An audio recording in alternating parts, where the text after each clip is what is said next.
쌍꺼풀 수술을 20년 전에 하셨는데 술만 마시면은 쌍꺼풀 라인이 빨개지시는 분들이 있어요. 그래서 그런 분들 같은 경우에도 좀 초반에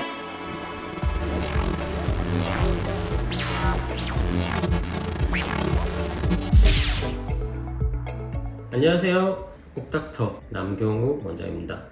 오늘 말씀드릴 부분은 이제 겨울에 쌍꺼풀 수술을 많이 하시고 이제 흉터에 대하여 이제 관리를 어떻게 해야 할지 이제 흉터에 대한 고민들이 생길 시점인데요. 이제 그래서 흉터에 대한 내용을 말씀드리도록 하겠습니다. 쌍꺼풀 수술을 하시게 되면 사실 메모, 자연유착 이런 비절개 수술을 하는 경우에는 이제 미세한 구멍으로 수술하기 때문에 흉터 걱정을 크게 할 필요가 없지만 이제 절개 쌍꺼풀을 하거나 아니면 매몰 자연유착을 하시더라도 앞트임을 같이 수술하였을 경우에는 흉터에 대한 관리가 꼭 필수적으로 동반되어야 된다고 생각을 하고요. 이제 그런 흉터 관리는 어떻게 할 것인가? 이제 흉터는 우선 첫 번째 이제 수술을 잘 되어서 흉터가 적게 남는 게 중요하겠죠. 흉터가 생기는 원인은 다양한데요.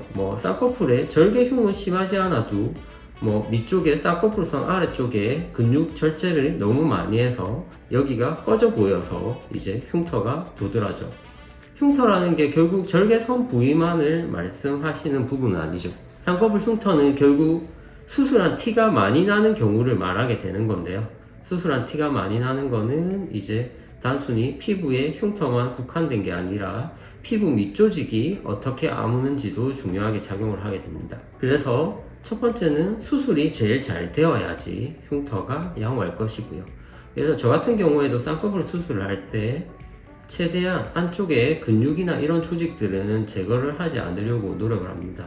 근육을 과도하게 제거해서 쌍꺼풀 수술을 하는 경우에는 이제 쌍꺼풀 라인의 절개선의 흉터는 좋더라도 그 라인 밑쪽으로 근육이 많이 잘려져 나가서 여기가 꺼져 보이는 그런 부분으로 인해서 위쪽이랑 위쪽에 단차가 생기는 느낌으로 인해서 꺼져 보이는 느낌, 함몰, 흉 이런 것들이 보일 수 있기 때문에 수술할 때 그런 부분은 노력하려고 하고요. 그 다음에 저희가 수술을 하고 이제 실밥을 뽑고 그 다음부터 흉터 관리를 하게 되는데 처음에 이제 쌍꺼풀 수술을 하게 되면 피부가 약간 울퉁불퉁한 느낌이 있을 겁니다. 그거는 저희가 실밥을 봉합할 때 피부를 이제 약간 솟아오르게 봉합을 하게 되거든요. 저희가 봉합을 할 때는 성형외과 교과서를 보면 5가지 원칙이 있어요. 보통 5A라고 5A라는 원칙들이 있는데요. 한글로 번역하면 이제 결국 무균 상태에서 수술을 하라. 그 다음에 최대한 손상이 안 가게 수술을 하라. 로우 설페이스, 그러니까 피부 바닥면이 드러나지 않게 봉합을 하라. 그 다음에 적절하게 피부를 이제 적절히 어프록시메이션, 적절하게 잘 접촉이 되도록 봉합하라. 어프록시메이션이라는 건 약간 솟아오르게 해서 피부의 전체 면적이 단순히 위쪽만 이렇게 붙는 게 아니라 피부 안쪽 조직까지 잘 붙도록 접촉을 시켜야 되고요. 그 다음에 텐션, 장력이 최대한 없게. 예를 들어서 피부를 너무 많이 잘랐다. 이걸 억지로 꼬매놓으면 피부는 결국 벌어지려고 하기 때문에 피부에 최대한 피부를 봉합을 하지 않아도 피부가 적절히 붙어있는 상태에서 봉합을 실시해야 나중에 흉터가 안 넓어지게 됩니다. 이렇게 5가지 원칙을 잘 지키면서 수술을 해야 될 것이고요. 쌍꺼풀 같은 경우에도. 그 다음에 실밥을 뽑고 나서부터 이제 흉터 관리를 해주시면 되는데 흉터는 저희가 상처가 이제 실밥을 뽑았다고 상처가 다 아문 건 아니고요. 흉터라는 거는 6개월 과정에 성숙기를 거치게 됩니다. 이런 성숙기를 거치게 되고 최종적으로 6개월에서 1년 후에 최종적인 흉터가 거의 결정이 되는데요. 그 과정에서 얼마나 잘 관리를 해주느냐에 따라서 흉터가 많이 달라지게 됩니다. 그렇기 때문에 그 기간 동안 관리를 잘 해주시는 게 좋고요. 이제 저희가 그때 보통 사용하시는 게 흉터 연고죠. 흉터 연고 같은 경우는 크게 양파 추출물과 실리콘 이렇게 2가지 성분으로 되어 있는데요. 뭘 쓰시냐는 크게 상관이 없다고 생각되어지고요. 요즘은 대부분은 실리콘 제제를 많이 쓰는 것 같아요. 실리콘 제제 같은 경우는 크게 연고랑 연고 형태, 그 다음에 시트 형태 있습니다. 하지만 쌍꺼풀 같은 경우에는 시트 형태는 바르기 불편하기 때문에 연고 형태를 많이 바르게 되고요. 연고 형태를 바를 때는 눈에 잘 들어가지 않게 조심해서 발라주시면 되고 보통 하루에 2번 정도 바르시면 되는데 저 같은 경우에는 밤에 잘 바르라고 말씀드립니다. 그 다음에 낮에는 눈을 떴다 감았다 계속 눈을 뜨고 있기 때문에 크게 그때는 안 발라줘도 괜찮다고 생각이 되어지고요. 밤에 잘 때 잘 발라주시고 6개월간 관리하시는 게 좋다고 생각합니다. 그 다음으로 중요한 건 이제 쌍꺼풀 같은 경우 사실 뒤쪽 라인은 흉터가 크게 비후성 반응이나 그런 형태로 발전하진 않아요. 하지만 앞쪽 라인과 앞트임 흉터가 비후성 반응이 잘 생기는 부위인데요. 이 부분은 왜 비후성 반응이 잘 생기냐면 저희가 몽고주름을 수술하게 되면서 일부 피부를 제거를 하게 되고 그 다음에 몽고주름 부분이 눈을 뜨면서 근육이 많이 당기는 부위입니다. 그래서 많이 당기는 장력이 계속 발생하게 되면서 이제 비후성 반응이 잘 생기는 부위입니다. 그래서 저 같은 경우에는 앞트임이나 쌍꺼풀 라인 앞쪽 같은 경우에는 수술하시고 한 달 뒤부터 3주 간격으로 경과를 보면서 필요하면 이제 스테로이드가 섞인 흉터 주사를 놓아서 비후성 반응에 대한 치료를 시행하고 있습니다.